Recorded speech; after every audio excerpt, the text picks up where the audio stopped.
ஒரு அழகான தோட்டத்தின் மண்ணுக்கு அடியில் சிட்டி என்ற ஒரு குட்டி விதை நிம்மதியாக தூங்கிக் கொண்டிருந்தது. திடீரென்று மேலே இருந்து சட சட என்று சத்தம். அது மழை. மழை தண்ணீர் மண்ணுக்குள் இறங்கி சிட்டியை நனைத்தது.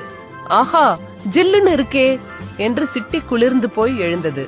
தண்ணீர் குடித்ததால் சிட்டி கொஞ்சம் உப்பியது. சிட்டிக்கு இப்போது பசி எடுத்தது. உணவு தேட தன் குட்டி கால்களை கீழே நீட்டியது. அந்த கால்கள்தான் வேர்கள்.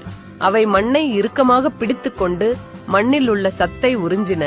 மேலே மண்ணுக்கு வெளியே ஒரு வெப்பம் தெரிந்தது. சூரியன் மாமா, சிட்டி வெளியே வா, வெளிச்சத்தை பார் என்று கூப்பிட்டார்.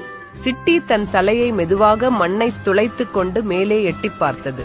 இதுதான் முளைவிடுதல். சிட்டி இப்போது மண்ணுக்கு வெளியே வந்துவிட்டது.